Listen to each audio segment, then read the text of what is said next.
ಎಲ್ಲ ವೀಕ್ಷಕ ಬಂಧುಗಳಿಗೆ ನಮಸ್ಕಾರ. ಇರುವವನು ಇದೇ ಇದೆ ಅಂತ ಹೇಳ್ತಾನೆ, ಇಲ್ಲದಿರುವವನು ಇಲ್ಲ ಅಲ್ಲ ಅಂತ ಹೇಳ್ತಾನೆ, ಇದ್ದು ಇಲ್ಲ ಇಲ್ಲ ಅಂತ ಹೇಳ್ತಕ್ಕಂಥವ್ರು ತುಂಬ ಜನ ಇದ್ದಾರೆ. ನಾವು ಮೂರು ವರ್ಗವನ್ನು ಕೂಡ ನೋಡ್ಕೋಬೋದು. ಅಂದರೆ ಯಾವ ವಿಚಾರಕ್ಕೋಸ್ಕರ ಹೇಳ್ತಿದ್ದೀರಾ ಅಂತ ನೀವು ಕೇಳಿದ್ರೆ ಬೇರೆ ಯಾವುದು ಆಚಾರ ಇಲ್ಲ. ಶುಕ್ರವಾರ ಅಲ್ವಾ, ಹಣದ ವಿಚಾರವೇ. ಇವತ್ತು ಹಣ ಇರುವವನು ನಮಗೆ ಧಾರಾಳ ನಮಗೆ ಕಾಣಿಸ್ತಾನೆ. ಒಳ್ಳೆ ಬಂಗ್ಲೆ, ಒಳ್ಳೆ ಸೈಟು, ಒಳ್ಳೆ ಕಾರು, ಒಳ್ಳೆ ಮನೆ ಅಥವಾ ಆಳು ಕಾಳುಗಳು, ಅವನ ಓಡಾಟ, ಅವನ ಒಂದು ಅಧಿಕಾರ, ಅವನ ಒಂದು ವ್ಯವಹಾರ, ಅವನ ಒಂದು ವ್ಯಾಪಾರ, ಅವನ ಕೈಯಲ್ಲಿ ಒಂದಷ್ಟು ಬಂಗಾರ, ಅವನು ಹಾಕಿರೋ ಒಳ್ಳೊಳ್ಳೆ ಡ್ರೆಸ್ಸು, ಅವನು ಹಾಕೋ ಒಳ್ಳೆ ಪರ್ಫ್ಯೂಮ್ಸು, ಅವನ ನಡವಳಿಕೆ, ಇವೆಲ್ಲ ನಾವು ಭಾಳ ಚೆನ್ನಾಗಿ ಅಳತೆ ಮಾಡ್ಕೊಂಬಿಟ್ಟು ಇವನ ಹತ್ರ ತುಂಬ ಇದೆ ಬಿಡಪ್ಪ ಅಂತ ಅನ್ಕೊಂತೀವಿ. ಕೆಲವರು ತುಂಬಿದು ಕೂಡ ಏನು ಮಾಡ್ತಾರೆ ಅಂದರೆ, ಹೌದಪ್ಪ ಭಗವಂತ ಕೊಟ್ಟಿದ್ದಾನೆ, ದೇವ್ರು ಕೊಟ್ಟಿದ್ದು, ನಾವು ಹೇಗಾಗೋ ಇದ್ದು ಜೀವನದಲ್ಲಿ ಇವತ್ತು ದೇವ್ರು ಕೊಟ್ಟಿದ್ದಾನೆ, ತುಂಬ ಚೆನ್ನಾಗಿದ್ದೀವಪ್ಪ ಅಂತ ಒಪ್ಕೊಳ್ತಾರೆ. ಇನ್ನೂ ಕೆಲವರು ದುಡ್ಡು ಇರುತ್ತೆ, ದುಡ್ಡು ಇದ್ದರೂ ಕೂಡ ನನ್ನ ಹತ್ರ ದುಡ್ಡಿಲ್ಲ, ನನಗೆ ಆ ಸಾಲ ಇದೆ, ಈ ಸಾಲ ಇದೆ, ಅಷ್ಟು ಸಾಲ ಇದೆ, ಇಷ್ಟು ಸಾಲ ಇದೆ, ಆ ಬಡ್ಡಿ ಕಟ್ಟಬೇಕು, ಈ ಬಡ್ಡಿ ಕಟ್ಟಬೇಕು, ಚಕ್ರ ಬಡ್ಡಿ ಕಟ್ಟಬೇಕು, ದಿನ ಇದ್ದರೆ ಫೋನಲ್ಲಿ ಸಾಲಗಾರ ಫೋನ್ ಮಾಡ್ತಾನೆ, ಬೆಳಕು ಯಾಕೆ ಆಗುತ್ತೋ ಅಂತ ಕಾಯ್ತಾ ಇರ್ತೀವಿ, ಮನೆ ಮುಂದೆ ಯಾರು ಬಂದು ಬಾಗಿಲು ತಟ್ತಾರೋ ಅಂತ ಕಾಯ್ತಾ ಇರ್ತೀವಿ, ಇಷ್ಟೊಂದು ಇದೆಯಪ್ಪ ನಮ್ಮ ಪ್ರಾಬ್ಲಮ್ಮು ಅಂತಾರೆ. ಆದರೆ ಆ ಪ್ರಾಬ್ಲಮ್ ಅವ್ರಿಗೆ ಇರಲ್ಲ. ನೋಡಿ, ಎರಡು ಪಾಯಿಂಟ್ಗಳನ್ನ ಕರೆಕ್ಟಾಗಿ ಗಮನಿಸ್ಕೊಳ್ಳಿ.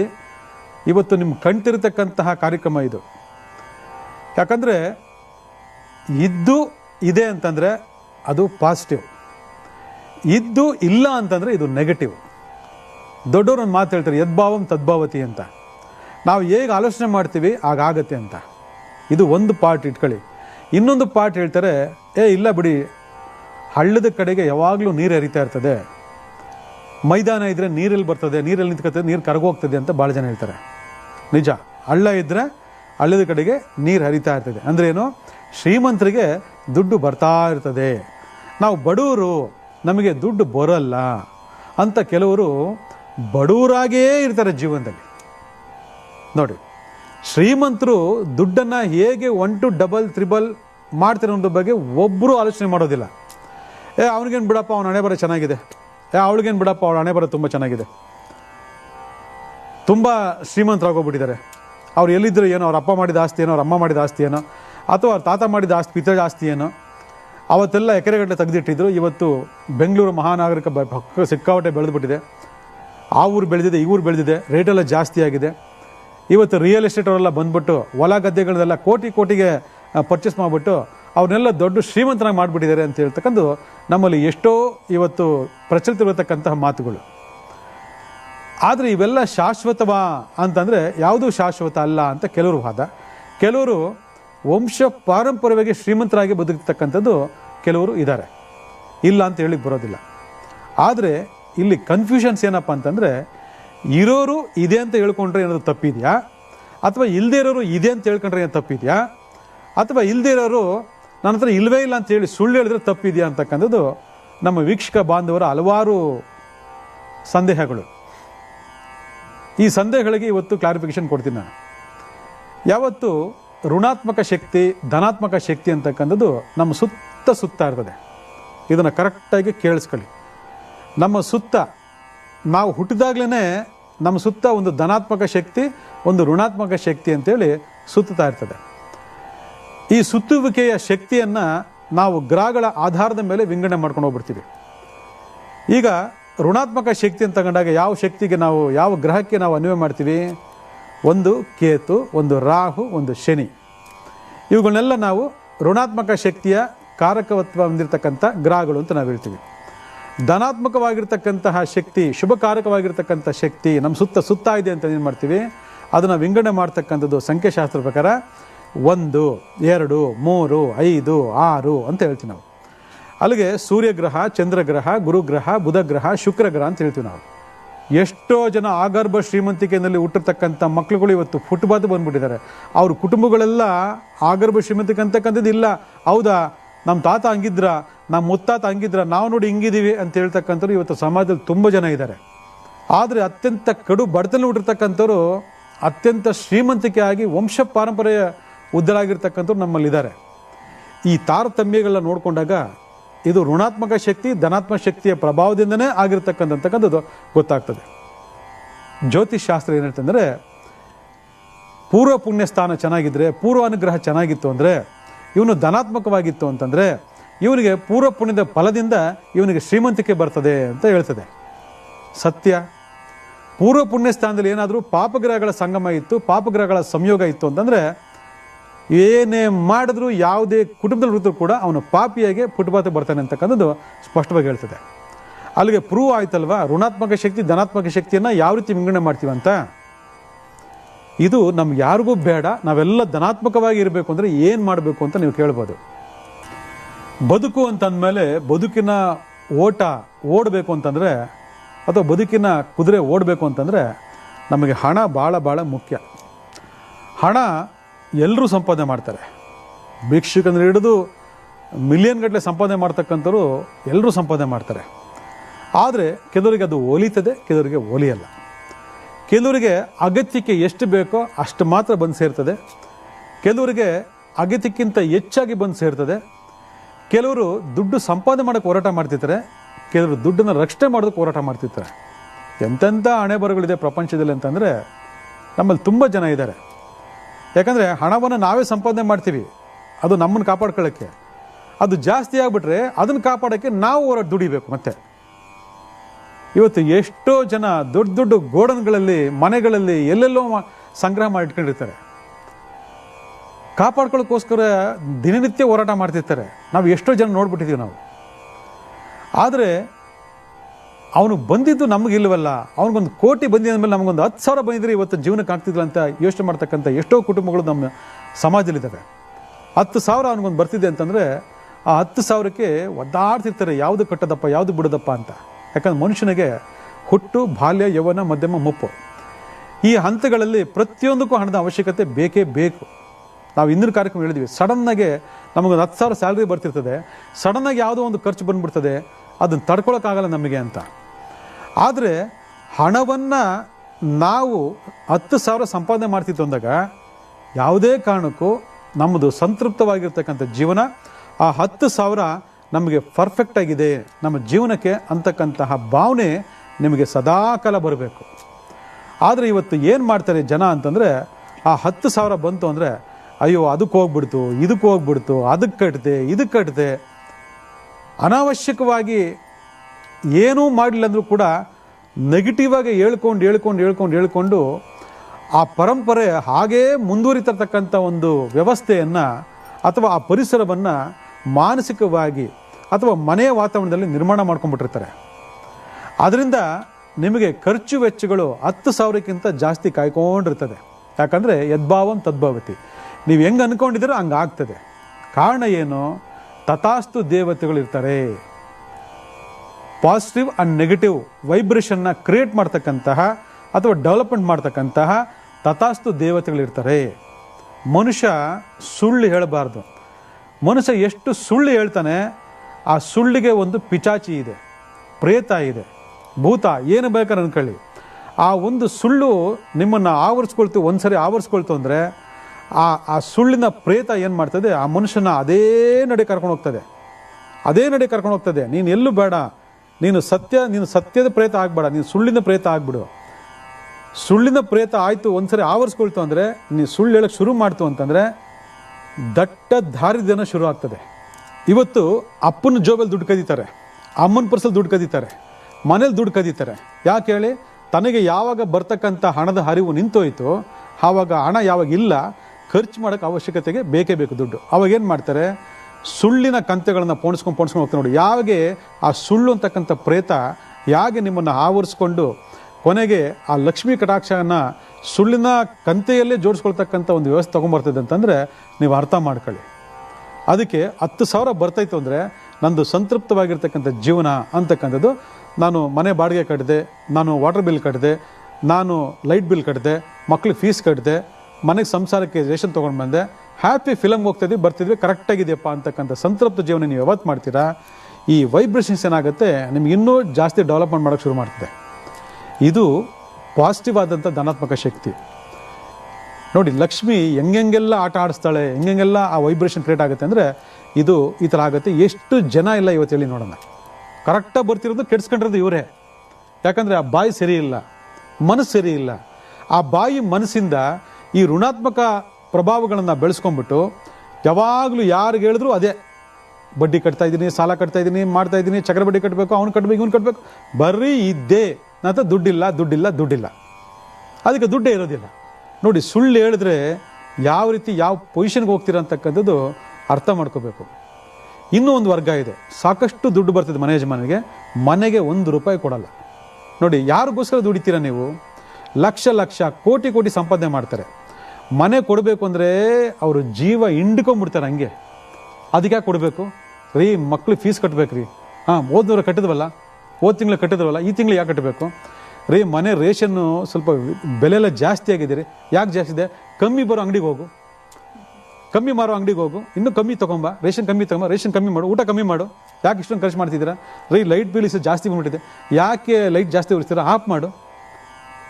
ಏನು ನೀರು ಜಾಸ್ತಿ ಖರ್ಚಾಗ್ತೀರಿ, ಯಾಕೆ ನೀರು ಜಾಸ್ತಿ ಖರ್ಚಾಗ್ತಾ ಇದೆ? ಅದನ್ನು ಕಮ್ಮಿ ಮಾಡು, ಕಮ್ಮಿ ಸ್ನಾನ ಮಾಡಿರಿ.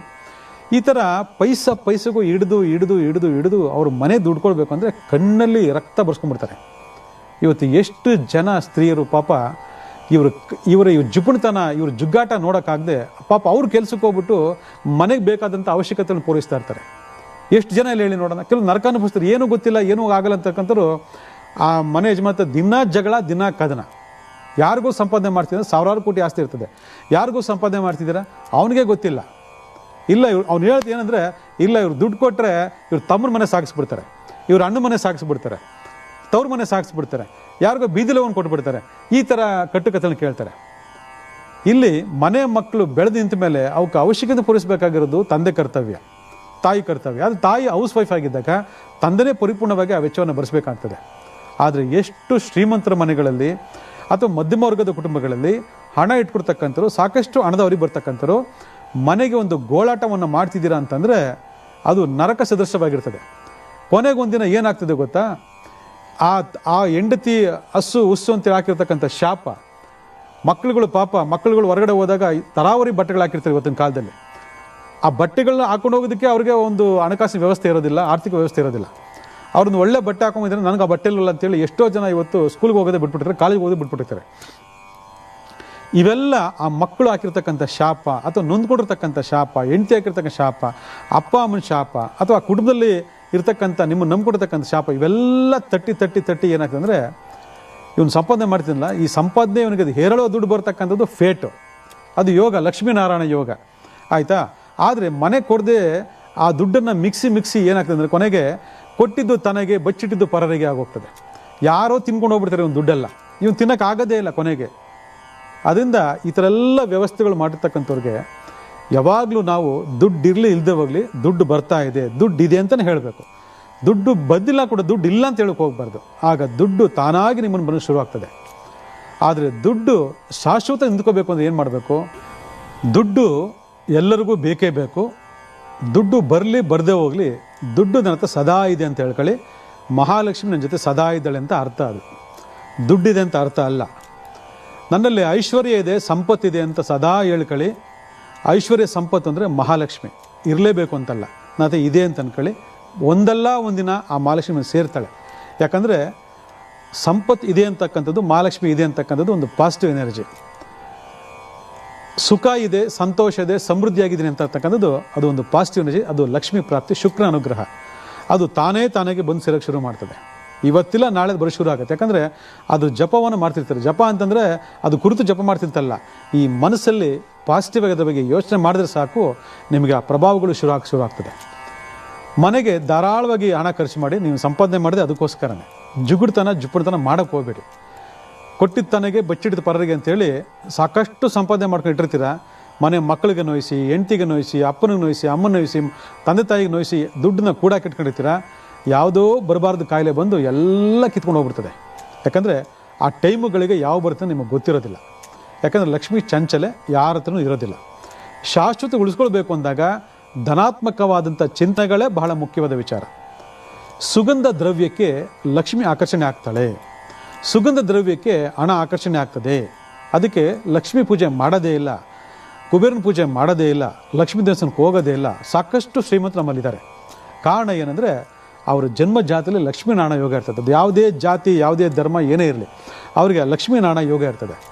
ಆದರೆ ಅದನ್ನು ದಟ್ಟ ದಾರಿದ್ರ್ಯ ಬಂದಿರತಕ್ಕಂಥವ್ರು, ಹಣವೇ ಇಲ್ಲ ಅಂತಕ್ಕಂಥವ್ರು ಆ ಮಹಾಲಕ್ಷ್ಮಿಯನ್ನು ನಾವು ಹಿಡಿದಿಡಬೇಕು ಅಂತ ಏನು ಮಾಡಬೇಕು ಅಂತಂದರೆ, ತಗೊಳ್ಳಿ ಒಂದು ಅರಳಿ ಎಲೆ ತಗೊಳ್ಳಿ, ಅರಳಿ ಎಲೆ ತಗೊಳ್ಳಿ ಒಂದು. ಇದನ್ನು ನೀವೇನು ಮಾಡಬೇಕು, ಗುರುವಾರ ದಿವಸ ಹೋಗಿ ಎತ್ಕೊಂಬರಬೇಕು, ಕಿತ್ಕೊಂಬರಬಾರ್ದು. ಗಿಡನ ಯಾವತ್ತೂ ಕೀಳಬಾರ್ದು. ಪರ್ಮಿಷನ್ ಇಲ್ಲದೆ ಗಿಡ ಯಾವುದೇ ಒಂದು ದೈವ ವೃಕ್ಷವನ್ನು ಕೀಳಕ್ಕೆ ಹೋಗಬಾರ್ದು. ಕೆಳಗಡೆ ಅರಳಿ ಮರದ ಕೆಳಗಡೆ 100 ಎಲೆ ಬಿದ್ದಿರ್ತದೆ. ಅದರಲ್ಲಿ ಒಂದು ಫ್ರೆಶ್ ಆಗಿರೋದು ಚೆನ್ನಾಗಿರೋದು ತೊಗೊಂಡು ಬನ್ನಿ. ನಾವು ಪೂಜೆ ಮಾಡಿ ಕಿತ್ಕೊಂಡ್ಬಂದಿದ್ದೀವಿ, ಪರ್ಮಿಷನ್ ತೊಗೊಂಡು ಕಿತ್ಕೊಂಡ್ಬಂದಿದ್ದೀವಿ. ಯಾಕೆ ಅದಕ್ಕಂತಲೇ ಕೆಲವು ತಂತ್ರಗಳು ಮಾಡೋದಕ್ಕಂತಲೇ ಕೆಲವೊಂದು ಗಿಡ ಹಾಕೊಂಡಿರ್ತೀವಿ, ಅದರಿಂದ ಪರ್ಮಿಷನ್ ತೊಗೊಂಡು ನಾವು ಕಿತ್ಕೊಂಡ್ಬಂದಿರ್ತೀವಿ. ಅದರಿಂದ ನಮಗೆ ಯಾವ್ದು ದೋಷ ತಟ್ಟಲ್ಲ. ನೀವು ಸ್ವಾರ್ಥಕ್ಕೋಸ್ಕರ ಹೋಗಿ ಹಂಗೆ ಲಪಕ್ಕೆ ಕಿತ್ಕೊಂಡ್ಬಂದರೆ ಅದು ನೋವಾಗಲ್ವಾ, ಅದು ಶಾಪ ಕೊಡಲ್ವ. ಅದರಿಂದ ಗಿಡನ ಯಾವತ್ತೂ ಕೀಳಬೇಡ್ದು. ಕೆಳಗಡೆ ಬಿದ್ದರೆ ಎಲೆ ತೊಗೊಂಬಂದು ಇದಕ್ಕೆ ಏನು ಮಾಡಬೇಕು ಅಂದರೆ ಅತ್ತರನ್ನು ಉಪಯೋಗ ಮಾಡಬೇಕಿದು. ಜಾಸ್ಮಿನ್ ಅತ್ತರ್ ಅಂತ ಸಿಗುತ್ತೆ. ಒರಿಜಿನಲ್ ಕೇಳಿ ತಗೊಳ್ಳಿ, ಎಲ್ಲ ಡೂಪ್ಲಿಕೇಟ್ ಮಾರ್ಕೆಟಲ್ಲಿ ಜಾಸ್ಮಿನ್ ಅತ್ತರ್ ಅಂತ ಸಿಗುತ್ತೆ. ಜಾಸ್ಮಿನ್ ಅಂದರೆ ಮಲ್ಲಿಗೆ ಹೂವಿಂದ ಮಾಡಿರ್ತಕ್ಕಂತಹ ಒಂದು ಸೆಂಟ್ ಅಂತ ಹೇಳ್ತೀವಿ. ಆ ಜಾಸ್ಮಿನನ್ನು, ಸೆಂಟನ್ನು, ಸುಗಂಧ ದ್ರವ್ಯವನ್ನು ಇದಕ್ಕೆ ಕ್ಲೀನಾಗಿ ಸವರಿದ್ಬಿಟ್ಟು ಇದನ್ನು ತೊಗೊಂಡೋಗ್ಬಿಟ್ಟು ಮಹಾಲಕ್ಷ್ಮಿ ದೇವಸ್ಥಾನದ ಪಾದಕ್ಕೆ ಅರ್ಪಣೆ ಮಾಡಿಬಿಟ್ಟು, ಭಗವಂತ ನನ್ನ ಹತ್ರ ದುಡ್ಡು ಇಲ್ತಾ ಇಲ್ಲ, ಹಿಂಗೆಲ್ಲ ಹೇಳ್ಕೊಂತಿರಿದ್ದೆ, ದುಡ್ಡಿದ್ರು ದುಡ್ಡಿಲ್ಲ ಹೇಳ್ಕೊಂತಿರಿದ್ದೆ, ಆ ದುಡ್ಡಿಲ್ದಂಗೆ ಆಗೋಯ್ತು. ಬರೀ ಸುಳ್ಳು ಅವ್ರು ಸುಳ್ಳು ಹೇಳಿ ಇವರು ಸುಳ್ಳು ಹೇಳಿ ಎಲ್ಲರಿಗೂ ಸುಳ್ಳು ಹೇಳಿ ಏನೇನೋ ಮಾಡ್ಕೊಂಬಂದೆ. ಅದು ನನಗೆ ಹಂಗೇ ಆಗೋಗಿದೆ. ನನಗೆ ಸುಳ್ಳಿ ಅಂತ ಪಟ್ಟ ಕಟ್ಬಿಟ್ಟಿದೆ. ಅರ್ಥ ಆಯ್ತಾ? ಅದರಿಂದ ಆ ಅಪವಾದಗಳು ನನ್ನಿಂದ ಹೋಗಬೇಕು, ನನಗೆ ದಾರಿತನ ಹೋಗಬೇಕು, ನನ್ನಲ್ಲಿ ದುಡ್ಡು ಸದಾಕಾಲ ಉಳಿಬೇಕು, ನಾನು ಸಂಪಾದನೆ ಮಾಡಿ ದುಡ್ಡು ನಾನು ಉಳಿಬೇಕು ಅಂತ ಏನು ಮಾಡಬೇಕು, ಆ ಪಾದದಿಂದ ಈ ಹರಳಿ ಎತ್ಕೊಂಡ್ಬಂದು ನಿಮ್ಮ ಕ್ಯಾಶ್ ಬಾಕ್ಸಲ್ಲಿ ತೊಗೊಂಡೋಗಿ ಇಟ್ಬಿಡಿ. ಇದನ್ನು ಪ್ರತಿ ಗುರುವಾರ ಮಾಡಿ, ಶುಕ್ರವಾರ ಮಾಡಿ ತುಂಬ ಒಳ್ಳೆಯ ಅನುಕೂಲ ಆಗ್ತದೆ. ನಿಮ್ಮ ಪರ್ಸ್ ಇಟ್ಕೊಂಡಿರ್ತೀರ, ಪರ್ಸಲ್ಲಿ ದುಡ್ಡು ಇಟ್ಕೊಂಡಿರ್ತೀರ, ಬೆಳಗ್ಗೆ ಪರ್ಸಲ್ಲಿ ಒಂದು 2,000 3,000 ಇಟ್ಕೊಂಡು ಹೋಗಿರ್ತೀರ, ಸಂಜೆ ಹೊತ್ತಿಗೆ ಖಾಲಿ. ಏನೋ ಒಂದು ದರಿದ್ರೆ ಬಂದು ಹೋಗಿಟ್ಟಿರ್ತದೆ, ಯಾರು ಕಿತ್ಕೊಂಡು ಬಿಟ್ಟಿರ್ತಾನೆ, ಇಲ್ಲ ಕಳೆದೋಗ್ಬಿಟ್ಟಿರ್ತಾರೆ, ಇಲ್ಲ ಪರ್ಸೇ ಎಗಿಸ್ಕೊಂಡು ಹೋಗ್ಬಿಟ್ಟಿರ್ತಾರೆ ಬಸ್ಸಲ್ಲಿ, ಅಥವಾ ಗಾಡೀಲಿ ಪರ್ಸೇ ಬಿದ್ದೋಗಿರ್ತಾರೆ, ನಿಮ್ಗೆ ಗೊತ್ತೇ ಆಗಿದ್ದಿಲ್ಲ. ಅದು ಧನ ನಷ್ಟ ಆಗ್ತಕ್ಕಂಥದಕ್ಕೆ ನೀವು ಮಾಡ್ಕೊಳ್ತಕ್ಕಂಥ ಅಪಚಾರ. ಅದಕ್ಕೆ ಏನು ಮಾಡಬೇಕು, ಈ ಎಲೆ ತಗೊಂಡಿಲ್ಲ, ಈ ಒಂದು ಅರಳಿ ಎಲೆನ ಆ ಪರ್ಸ್ ಒಳಗಡೆ ದುಡ್ಡಿನ ಪಕ್ಕದಲ್ಲಿ ಇದು ಸೇರಿಸಿ, ಈ ಅರಳಿ ಎಲೆ ಮೇಲೆ ನೀವೇನು ಮಾಡಬೇಕು, ಆ ದುಡ್ಡನ್ನು ಸೇರಿಸಿ ಕ್ಲೀನಾಗಿ ಇಟ್ಕೊಳ್ಳಿ. ಆವಾಗ ದುಡ್ಡು ಯಾವುದೇ ಕಾರಣಕ್ಕೂ ನಿಮಗೆ ಕಳೆದು ಹೋಗಲ್ಲ. ದುಡ್ಡು ಯಾರು ಕದಿಯೋದಿಲ್ಲ.